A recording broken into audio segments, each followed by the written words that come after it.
fungsi ACE sendiri itu ada 3 yang utama, itu ada sebagai katalis, sebagai think tank, dan juga sebagai data hub. Jadi yang memang harus dilakukan untuk NIMBY ini, ya public perception itu akan, ya karena pada kenyataannya media pun akan membombardir apa yang terjadi di negatif itu, sementara media nggak pernah terlalu membombardir bahwa dengan penggunaan nuklir, kita bisa savings CO2 emission sekian banyak loh, itu kan jarang diliput. Yeah. Jadi publik selalu mendengar kabar negatif dan tugasnya bagi orang yang mengerti nuklir untuk menjelaskan.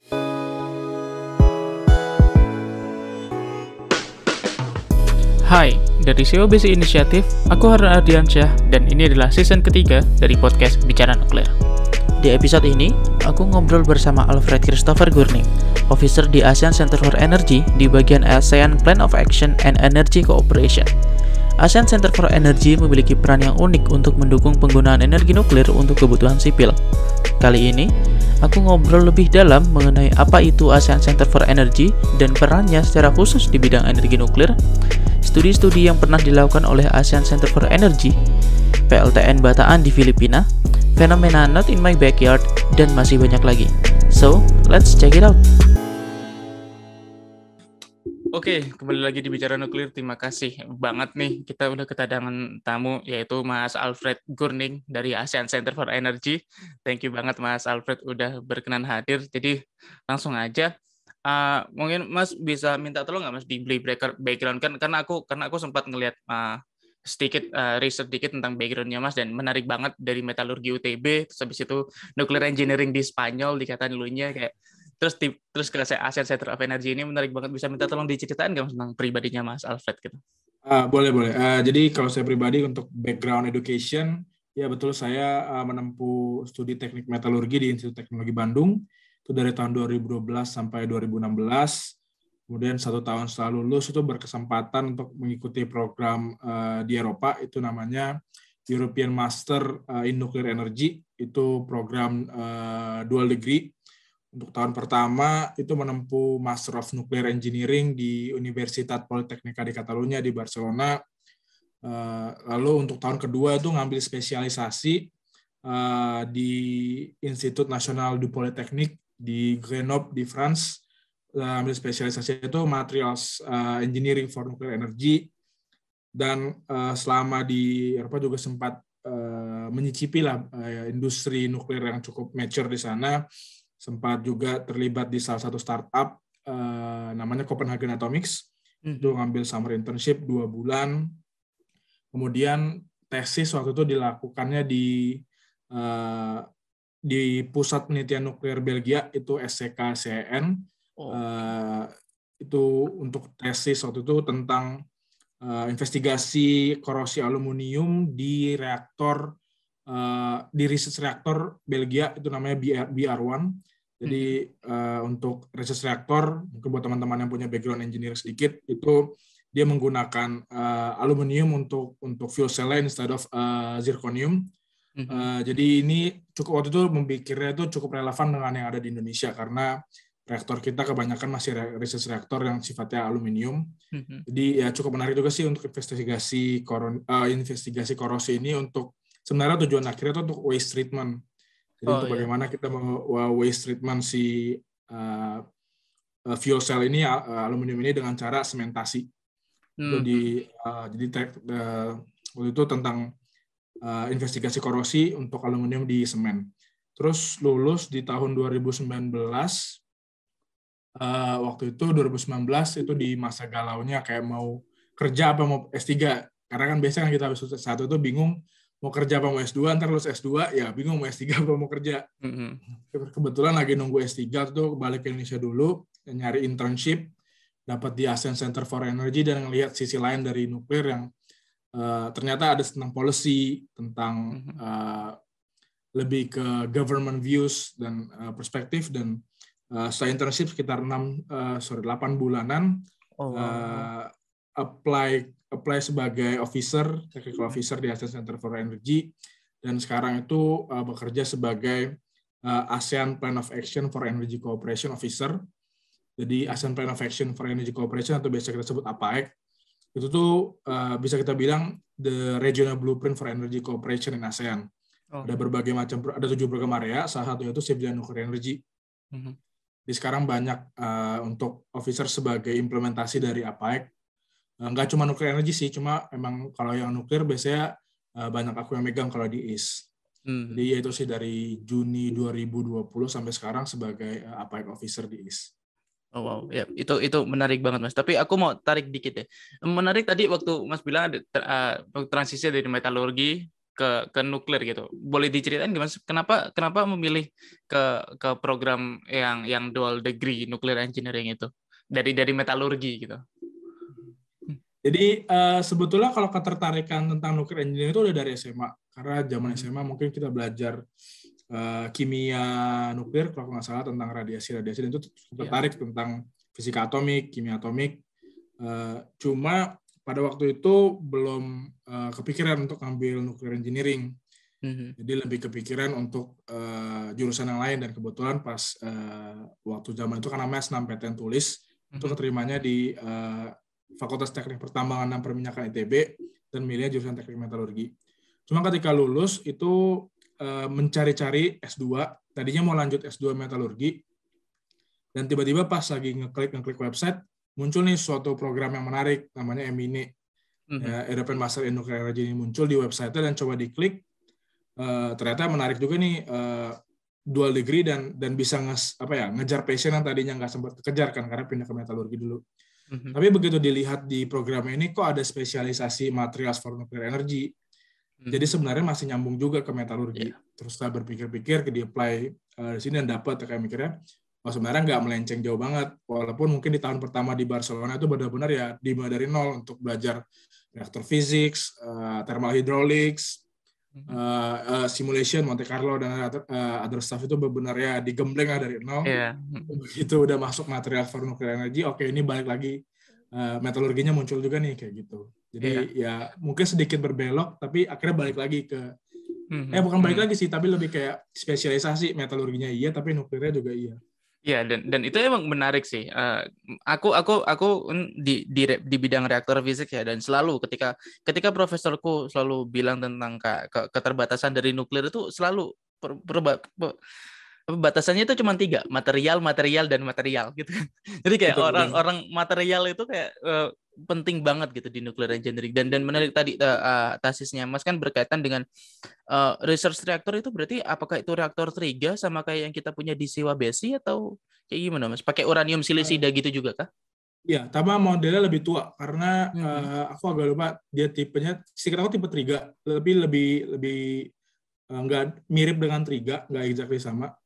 Tapi yaitu yang membedakannya memang dia menggunakan aluminium. Jadi mirip, karena kenapa aku sempat ngambil, karena mirip dengan yang ada di Indonesia. Cuma sebenarnya investigasi utamanya itu untuk waste treatment-nya, karena mereka mau tutup reaktor itu, dan fuel itu mau diapain? Apakah ditaruh langsung kalau mereka mencoba propose namanya itu disementasi. Sementara permasalahan utamanya itu waktu itu adalah semen itu bersifat basa. Basa itu akan mengkorosi aluminium. Jadi kayak dianalisis apakah separah apa, terus kalau kita berikan inhibitor itu kayak gimana. Jadi fokus utamanya ke situ. Fokus utamanya itu kayak memperkecil laju korosinya dari si aluminium itu ketika disedimentasi itu ya. Di sementasi. Di sementasinya. Jadi, itu ya, oke. Ya, targetnya itu kalau aku nggak salah itu bisa mencapai 10.000 tahun kalau bisa baru terkikis. Itu ambisius tuh. Iya, cukup ambisius. Cuma itu, dan menariknya juga pada titik itu juga berpikir mungkin karena pada titik itu aku udah sempat memang berpikir akan kembali ke Indonesia. Dan menariknya nuklir itu, walaupun banyak yang berbicara tentang nuklir energi, tapi nuklir energi bisa dibilang agak sulit menemukan hatinya di publik. Tapi teknologi nuklir untuk pembuatan Technetium 99 itu untuk untuk medis, isotop medis, itu pasti akan dibutuhkan dimanapun. Dan Indonesia punya potensi gede banget. Dan pembuatan isotop medis itu umumnya dilakukan di research reaktor yang sifatnya yaitu menggunakan aluminium instead of zirconium. Jadi itu sih mungkin di titik itu aku mikir, wah ini sebenarnya aku bisa pakai ke research reaktor dan juga isotop medis yang lebih dibutuhkan saat ini di Indonesia pada saat itu mikirnya. Walaupun menarik sih sebenarnya. Iya. Dan ya memang topik tentang ini menarik banget sih Mas. Tapi aku mau loncat dulu deh. Ini kan kelembaganya Mas kan di ASEAN Center for Energy dan memang ada area khusus untuk di civilian nuclear energy. Tapi ya sama seperti mungkin bisa dibilang orang nuklir, quote unquote orang nuklir pada umumnya yang kita terjebak di bubble kita sendiri. Aku jujur nggak terlalu tahu nih tentang ASEAN Center for Energy dan areanya di bidang civilian nuclear energy itu apa gitu kerjanya gitu. Bisa minta tolong diceritain nggak sih Mas tentang ASEAN Center for Energy dan bidangnya tentang civilian nuclear energy itu ngapain aja gitu? Boleh. Jadi sebenarnya mungkin aku cerita sedikit tentang ASEAN Center for Energy atau ACE, bisa kita sebut. Itu sebenarnya organisasi apa sih? Jadi bisa dibilang kita itu adalah organisasi intergovernmental. Kita bukan swasta, kita bukan juga full punya pemerintah satu negara, enggak. Kita dimiliki dan melayani 10 negara ASEAN. Dan tugas utama kita itu adalah sebagai representasi interest mereka di bidang energi. Jadi Regional Energy Cooperation. Nah, untuk menjalankan fungsi itu kita di-guide sama suatu dokumen atau blueprint yang tidak aku sebut APEC. Di APEC itu suatu dokumen blueprint yang disepakati oleh 10 negara. Kita punya 7 program area. Pertama itu ASEAN Power Grid, lebih fokus untuk koneksi grid antar negara. Trans-ASEAN Gas Pipeline, lebih fokus untuk oil and gas. Coal and Clean Coal Technology, Energy Efficiency and Conservation, Renewable Energy, Regional Energy Policy and Planning, dan terakhir itu program area nomor 7, Civilian Nuclear Energy. Nah, untuk fungsi ACE sendiri itu ada 3 yang utama, itu ada sebagai katalis, sebagai think tank, dan juga sebagai data hub. Yang dimaksudkan katalis adalah jadi 10 negara ini punya interest di bidang civil nuclear energy, masing-masing punya interest, tapi juga punya regional interest. Mereka ada suatu entity yang kita sebut ASEAN Nuclear Energy Cooperation Subsector Network, atau kita biasa sebut NECSSN. Nah, ini tugas ACE itu sebagai sekretariat yang menjembatani interaksi NECSSN ini dengan mungkin IAEA, dengan World Nuclear Association, dengan mungkin dialog partners ASEAN, mungkin Jepang, China, Korea. Jadi kita sebagai katalis untuk menjembatani baik internal cooperation maupun external cooperation. Terus sebagai think tank, kita juga mungkin kalau bisa berkunjung ke website ACE, ASEANenergy.org, bisa lihat juga report-report yang kita develop, baik internal report, baik co-written report dengan dialog partners international organizations, dan juga fungsi terakhir itu data hub. Jadi kalau ke ASEAN Energy juga bisa dilihat itu ada yang kita punya baru di launch tahun itu namanya ASEAN Nuclear Energy Portal. Jadi basically itu adalah portal platform di mana riset-riset atau hal-hal yang berkaitan dengan nuklir ASEAN itu disatukan di situ. Jadi orang kalau mau tahu tentang nuklir secara general maupun nuklir di ASEAN itu bisa di dalam portal itu. Tinggal visit, bisa lihat oh butuh data ini, butuh data itu ada di situ, data-data yang sudah pernah didapatkan sejauh ini. Jadi untuk ACE sebenarnya fungsi seperti itu. Ya. Terus untuk ke yang spesifiknya di bidang civilian nuclear energy gitu Mas. Aku berpikir berarti kalau misalnya sebagai katalis kan berarti gimana nih perannya ACE nih kalau yang dibilang civilian nuclear energy, apakah mendorong suatu negara, apakah ACE itu punya kekuatan untuk mendorong suatu negara kayak oh ini loh ini kayaknya kalian bagus untuk go nuklir deh. Apakah punya kekuatan itu atau kayak boundariesnya itu kayak gimana sih Mas perannya ACE itu untuk mendukung kayak civilian nuclear energy itu? Jadi balik ke fungsi ACE pertama didirikan kan adalah untuk men-serve ASEAN member states. Jadi kita nggak punya otoritas terhadap ASEAN member states, tapi kita hadir untuk melayani kebutuhan ASEAN member states. Dan interest mereka di civilian nuclear energy itu seperti apa sih? Karena kita nggak bisa memaksakan untuk suatu negara punya political reasoning atau secara politis mengatakan mereka mau go nuklir, itu nggak punya. Tapi seandainya suatu negara tertarik untuk go nuklir, mereka butuh apa aja? Misal human resources capacity building. Capacity building human resources seperti apa? Apakah technical, apakah policy and legal, apakah advanced reactors, kita identifikasi mereka butuh apa. Lalu kita coba cek apakah IAEA bisa mensupport ini, apakah mungkin Jepang, mungkin China untuk cara capacity building, atau mungkin internal ASEAN, apakah Indonesia atau Philippines punya experts yang bisa di-share bersama ASEAN member states. Jadi kita lebih ke apa kebutuhan mereka pengen apa, kita serve interest mereka. Untuk mencapai itu, ini yang bisa kita lakukan, ini yang bisa kita koneksikan, ini yang bisa kita lakukan study, report, seperti itu. Kalau secara kelembagaan berarti itu nanti ASEAN Center for ACE ini nanti ngonekinnya itu antar levelnya itu level kementeriannya kah atau kayak Batan sama Batannya Indonesia sama Batannya Filipina gitu misalnya. Apakah jembatannya itu antara Kementerian Energinya atau dua institusi penelitiannya gitu. Biasanya prakteknya tuh gimana tuh? Jadi sebenarnya yang kita represent sebagai entitas itu adalah jadi setiap tahunnya itu ASEAN itu punya meeting. Jadi ada meeting berbagai macam meeting. Tapi ada satu meeting yang kita sebut AMEM, itu ASEAN Ministers on Energy Meeting. Jadi kelembagaan kementerian yang berurusan mengenai energi itu meeting setahun sekali. Dan yang kita represent itu sebenarnya interest mereka. Jadi secara tidak langsung bisa dikatakan sebenarnya yang kita representasikan adalah Kementerian Energinya. Walaupun pada kenyataannya kan misalnya kita ambil contoh SDM Indonesia pasti kan akan berkoordinasi dengan Batan, atau Philippines, Department of Energy akan berkoordinasi dengan Philippines Nuclear Research Institute. Tapi yang direpresentasikan sebenarnya adalah ini ASEAN Ministers on Energy Meeting ini. Tapi kalau misalnya disariin lagi sebenarnya yang diwakilkan sebenarnya adalah interestnya ya. Nggak cuma tentang kita nggak terlalu ya quote unquote kita nggak terlalu memperhatikan kelembagaannya, tapi yang penting interestnya sama gitu ya. Ya betul. Interestnya apa yang secara nasional dan regional.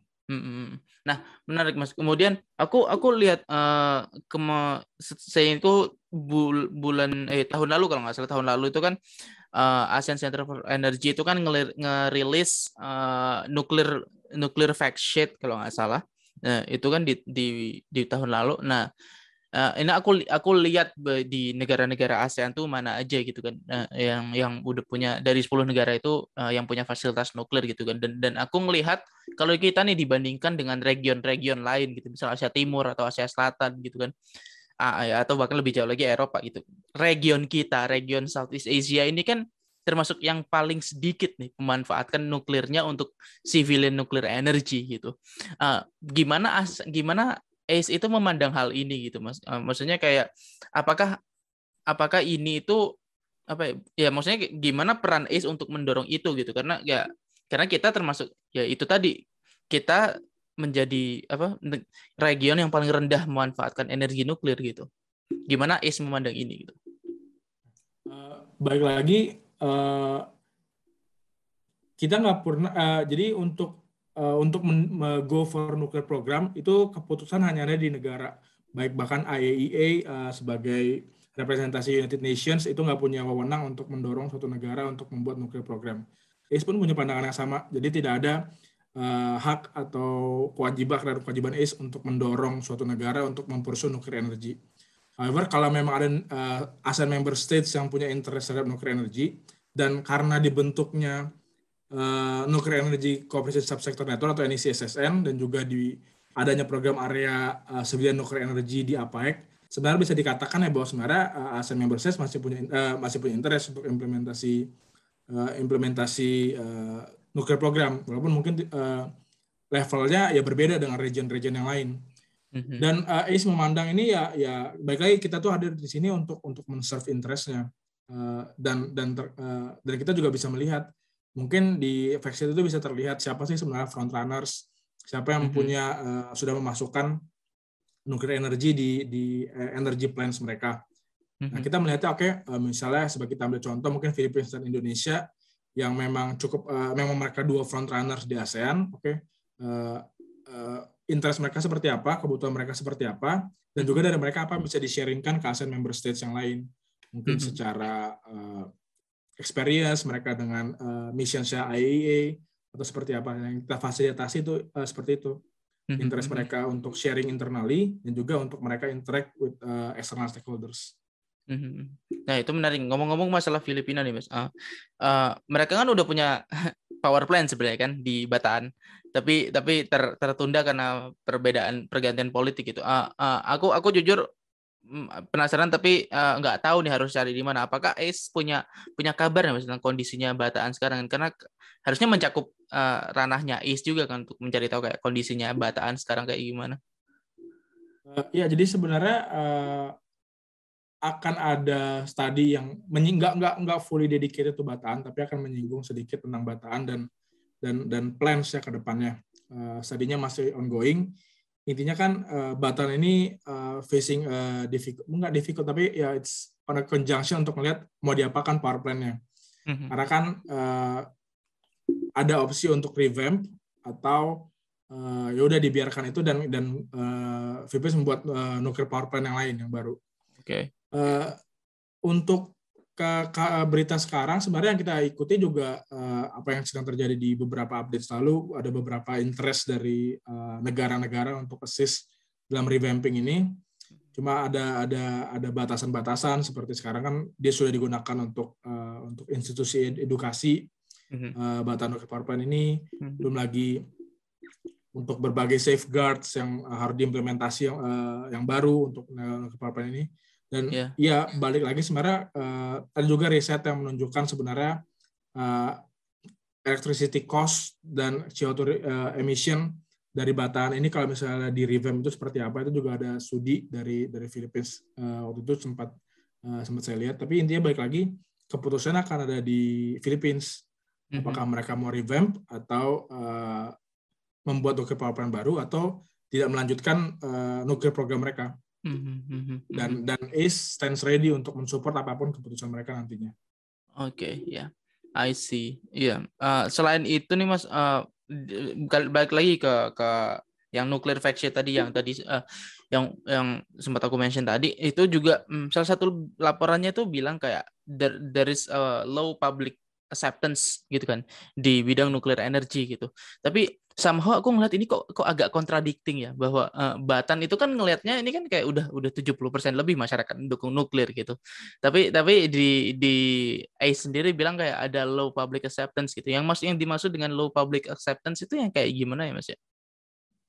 Jadi itu berbicara sebenarnya lebih ke tantangan yang terjadi untuk mengimplement nuclear program. Itu tidak berbicara spesifik untuk ASEAN as a whole ataupun satu negara tertentu. Karena memang benar Indonesia pernah melakukan survei secara nasional dan juga secara lokal. Tapi memang kita juga tahu ketika dilakukan, kita ambil contoh tuh di studi di Moria, ketika Batam melakukan studi, ternyata secara lokal mereka tidak begitu menerima keberadaan nuclear power plant. Dan yang kita coba sampaikan di Factsheet itu adalah kadang yang kita coba sampaikan adalah ya fenomena yang kita sama-sama tahu itu NIMBY. Not in my backyard, itu fenomena selalu terjadi. Nah, tapi menariknya adalah kita juga lagi ongoing study untuk public perceptions and awareness level. Jadi kita sedang melakukan studi untuk melihat, secara awareness dan awareness level aset itu sedang ada di mana, dan ini merupakan satu studi yang juga exciting sih untuk ditunggu, mungkin to be published next year. Dan kita bisa melihat dari studi ini, sebenarnya seperti apa sih acceptance level. Walaupun sebenarnya Philippines juga sudah pernah melakukan secara nasional, dan memang untuk again Indonesian Philippines acceptance-nya cukup tinggi. Tapi balik kadang tentu yang coba disampaikan di Factsheet itu adalah kadang begitu dari siting kita tentukan tempat selalu muncul NIMBY, dan itu yang dimaksud dengan low public acceptance itu. Ya. Not in my backyard itu sebenarnya kayak dilema yang udah lama banget sih, bahkan nggak cuma di Indonesia atau di Filipina gitu kan, bahkan di sekarang aja kayak yang di Amerika juga yang aku lihat tuh ada banyak tuh rektor baru yang juga mengalami hal yang sama begitu. Cuman aku mikir kayak ini mungkin di luar ranahnya ya Mas, cuman aku penasaran aja gimana opininya Mas gitu kayak tentang NIMBY ini menurut Mas ini aku ngerasa kayak pendapatku ya sebagai seorang engineer ya, kayak as long as kayak kita membebaskan lahan mereka secara adil, secara benar gitu kan, terus habis itu kita memberikan insentif gitu di masyarakat sekitarnya, ya that's fine, case closed gitu. Tapi kalau Mas lihat dari yang selama ini Mas pelajari mungkin di ACE dan tentang NIMBY itu, apa sih Mas yang terjadi tentang NIMBY ini, kenapa NIMBY ini menjadi sangat kuat gitu loh? Sebenarnya mungkin dari kuliah pun udah sempat coba ditelisik lah kenapa NIMBY ini terjadi. Pertama itu sebenarnya orang akan begitu mendengar kata nuklir, mereka akan terbayang dengan first of all pasti nuclear weapons, kemudian Chernobyl dan Fukushima.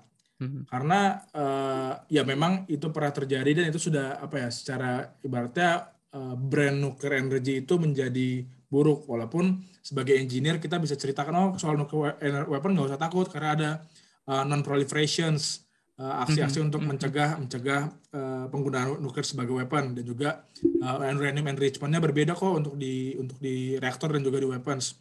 Yeah. Untuk Chernobyl dan Fukushima kita bisa cerita sebenarnya yang terjadi itu begini kesalahannya sekarang udah nggak ada lagi karena safeguard ABCD. Jadi yang memang harus dilakukan untuk NIMBY ini ya public perception itu akan karena pada kenyataannya media pun akan membombardir apa yang terjadi di negatif itu, sementara media nggak pernah terlalu membombardir bahwa dengan penggunaan nuklir kita bisa savings CO2 emission sekian banyak loh, itu kan jarang diliput. Yeah. Jadi publik selalu mendengar kabar negatif dan tugasnya bagi orang yang mengerti nuklir untuk menjelaskan. Kedua, sebenarnya yang menjadi permasalahan dengan NIMBY itu akan bisa diatasi juga kalau memang nuklir bisa membuktikan kalau dengan penggunaannya udara cerah dan juga listriknya bisa murah. Terus sebenarnya pada akhirnya kan orang nggak begitu peduli, maksudnya masyarakat secara umum nggak akan begitu peduli sumber listriknya dari mana. Tapi kalau misalnya dengan ada power plant dia bikin udara dia sesak dan dia bayar listrik mahal, dia pasti nggak mau. Nah, challenge for nuclear industry adalah bisa nggak sih mereka make sure kalau listriknya bisa relatively murah lah. Kita bisa bilang relatif murah, karena sebagai engineer kita juga tahu sebenarnya murahnya nuklir itu dikarenakan uraniumnya yang tidak begitu dominan source, dominan expenses dibanding dengan fossil fuels. Yeah. Dan juga pernah dilakukan studi di Prancis, itu ternyata anak muda Prancis itu nggak tahu kalau nuklir itu adalah ultra low carbon emission. Mereka beranggapan bahwa nuklir itu berkontribusi terhadap climate change. Dan banyak hal yang sebenarnya dibutuhkan adalah yang menjadi salah satu fokus juga dari APAEC itu adalah increasing public awareness dan juga nuclear literacy. Karena kalau nggak ada itu tuh agak sulit untuk negara manapun mengembangkan nuclear program. Makanya salah satu dari yang mau dikejar dari APAEC adalah untuk increasing ini public awareness dan nuclear literacy. Dan itu juga apa yang pingin capai juga di bicara nuklir dan juga COBC inisiatif yang lagi aku buat gitu Mas. Tapi aku mau follow up ke dua hal deh Mas. Yang pertama tentang itu nuclear literacy yang menjadi salah satu bagian dari APAEC tuh, action plan yang dari APAEC gitu kan. Udah ada strategi belum sih tentang kayak nuclear literasi itu yang dimaksudkan di ACE itu kayak gimana? Barangkali kita bisa adopsi dan kita bisa bikin bareng-bareng gitu Mas. Gitu. Jadi bisa di ini the blueprint atau APAEC itu available for public, bisa dilihat di website ACE. Jadi intinya itu ada action plans, ada outcome based strategies-nya, itu terlist di situ. Mungkin salah satu bentuk konkretnya yang tadi udah sempat aku share itu tentang Asian Nuclear Energy Portal. Itu kan salah satu metode untuk mendiseminasi nuclear informations. Kemudian juga studi yang ongoing saat ini tentang to measure public literacy. Dan kita juga ongoing cooperation with World Nuclear Associations, focusing salah satu fokus area itu nuclear communication.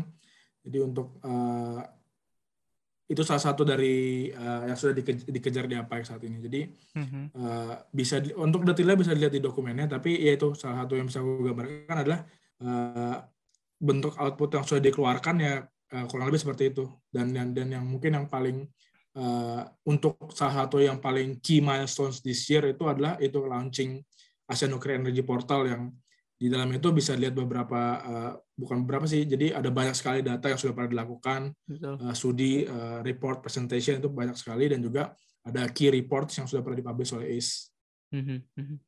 Nah, terus yang kedua nih Mas, tentang media nih Mas. Aku jujur memang agak gimana gitu sama media mengkampanyekan nuklir itu. Somehow nuklir itu emang ya, nuklir itu kan pertama kali dikenalkan sebagai teknologi menghasilkan bom kan, tapi kemudian terus kayak yang dipromosikan itu yang buruk-buruk doang gitu. Apakah ada usaha khusus dari ACE untuk menangani hal ini, mungkin kerjasama dengan media untuk pemberitaan tentang energi secara umum atau nuklir gitu, atau apakah ada plan gitu dari ACE itu mengenai media?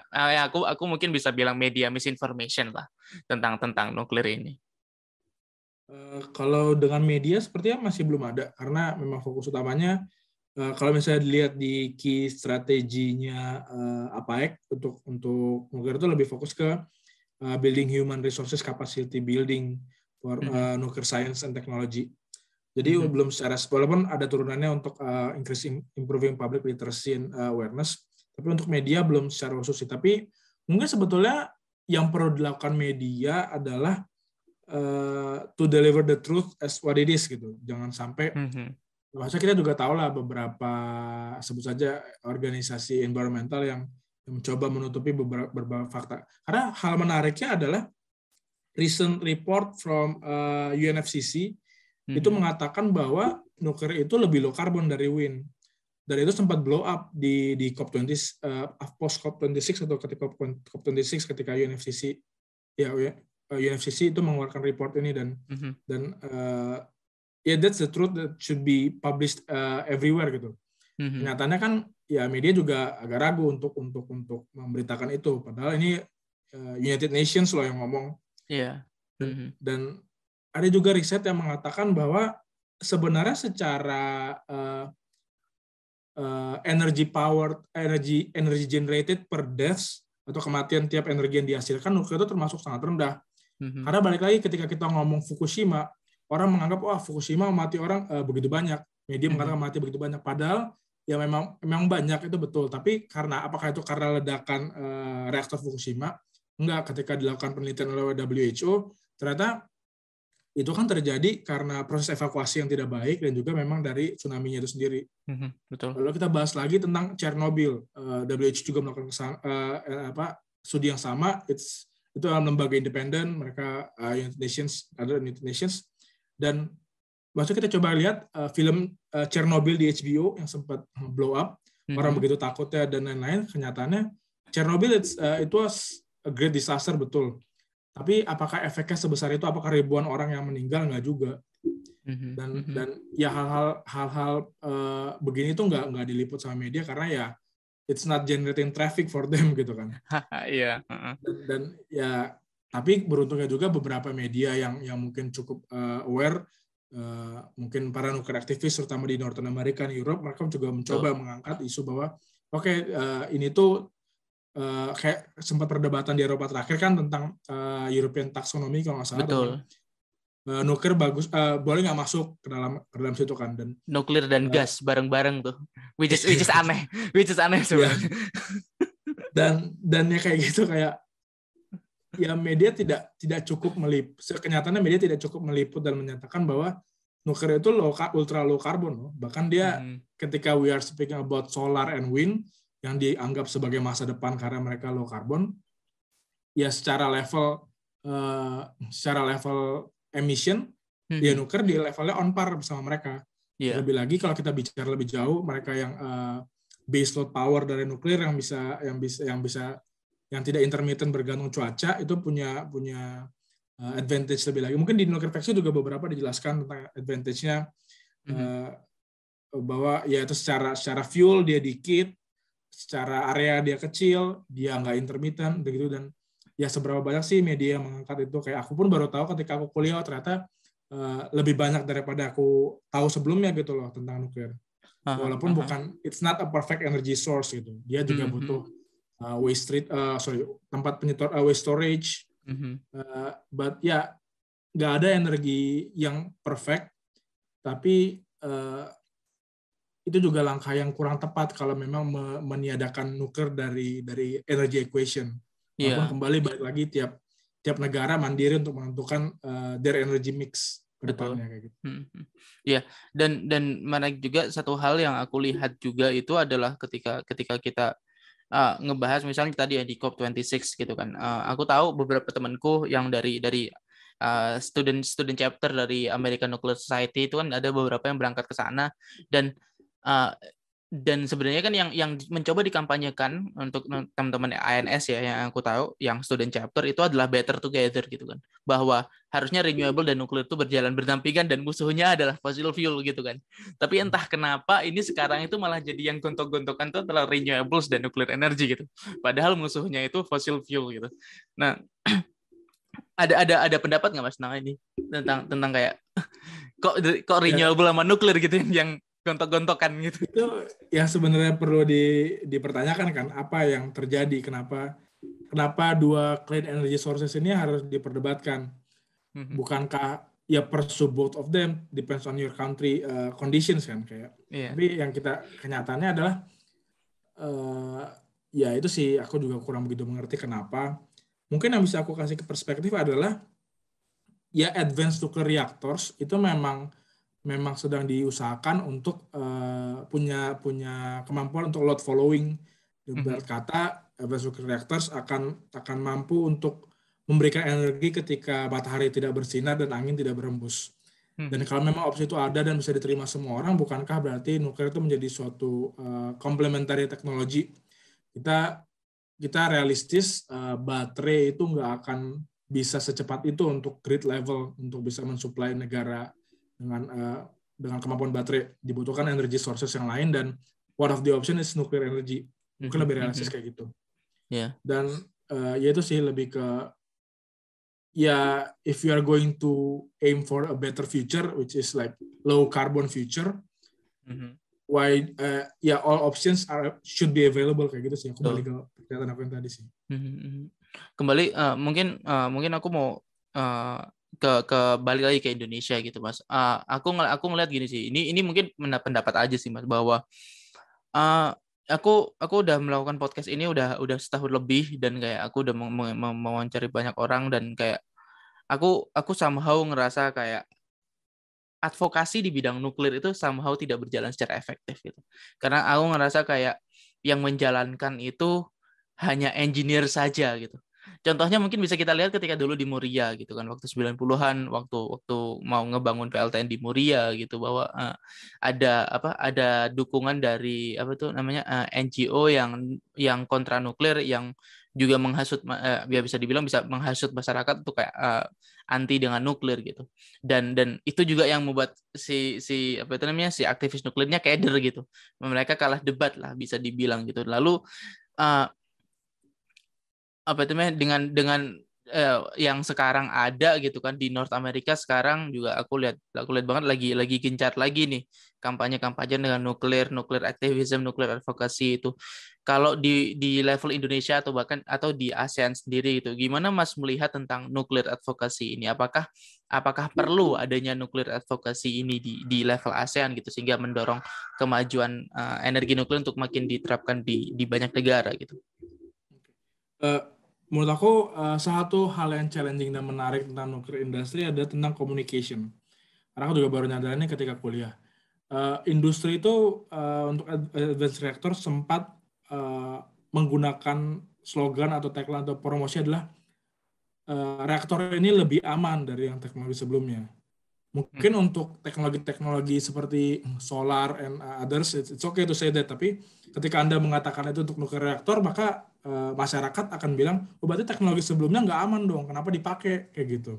Itu ada challenge di mana we need the skills and technique to communicate well gitu. Dan ini salah satu hal yang juga dicoba dikejar di APAEC untuk kita gimana sih mengkomunikasikan itu. Dan juga tadi mengkomunikasikan hal-hal yang sifatnya engineering, scientific. Maksudnya kita, engineering kita bisa bicara soal sieverts, Becquerel. Tapi kalau kita ngomong itu ke warga lokal, ya nggak mungkin dong kayak gitu. Dan ini yang dibutuhkan oleh orang-orang yang with engineering background, termasuk aku juga, untuk mengkomunikasikan ini dengan orang-orang yang dengan lebih mudah mengertinya. Salah satu cara yang cukup unik dulu pernah dilakukan orang adalah dia menciptakan unit radiasi komparasi pisang, ya banana. Banana equivalent dose ya. Equivalent dose dan ya itu we need more people equipped with the skill to communicate nuclear. Itu pertama yang dibutuhkan pastinya.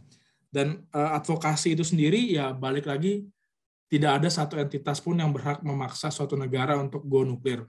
Itu semua balik kan keputusan pemerintahan, karena ya pada kenyataannya untuk go nuklir itu butuh stabilitas politik. Tapi feel free untuk students, engineering communities, kalau memang kayak misalnya Harun juga dengan COBC inisiatifnya juga mengkomunikasikan, it's feel free to do that, karena kita butuh orang yang bukan untuk mengkontra mereka yang anti nuklir, tapi untuk menyampaikan suatu hal yang benar tentang nuklir. Karena ya orang-orang yang terutama yang terdidik dengan engineering background dan scientific background di nuklir punya informasinya, dan kita dididik bukan untuk mempromosikan nuklir, enggak, kita dididik untuk mengerti nuklir seperti apa. Sementara di lain pihak ada orang-orang yang dididik untuk melawan nuklir.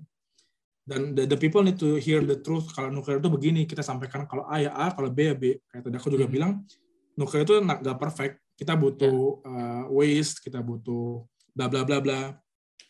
Ya ini yang butuh dikomunikasikan, dan ya mungkin atau hope lah, lebih ke hope harapan aku adalah ya generasi muda terutama di Indonesia aku lihat itu banyak yang semakin tertarik dengan nuclear energy dengan alasan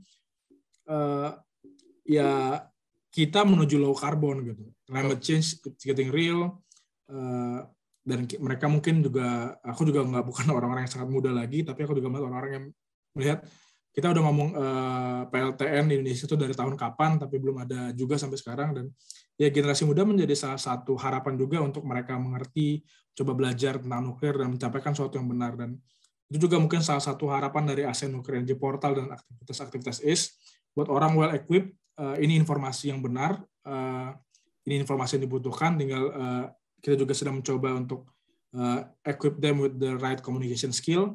Dan itu ntar ya balik lagi, gerakan bisa dilakukan di mana aja.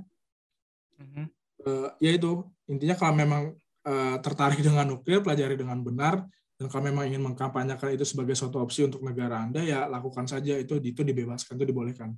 Tapi balik lagi tidak ada entitas yang boleh memaksa suatu negara untuk go nuklir, kecuali pemerintah itu memang berinisiatif untuk melakukan itu. Ya, dan oke. Dan ini mungkin terakhir nih Mas.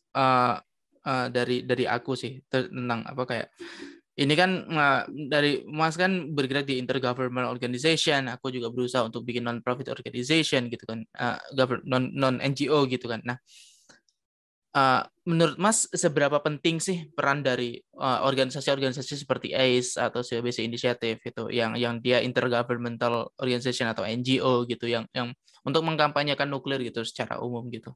Apakah, soalnya kan kayak kadang itu kan kayak, kalau mungkin ini di Indonesia kali ya, di Indonesia itu kalau di nuklir itu kan kurang banget lobbyisnya, kurang banget nuklir lobbyis gitu kan, dan COBC Initiative kan pinginnya untuk berperan ke arah situ gitu. Sementara kalau kita lihat di Amerika gitu kan, kayak Breakthrough Institute atau Nuclear Energy Institute gitu kan, banyak banget gitu kan yang berperan aktif untuk mengkampanyekan nuklir itu.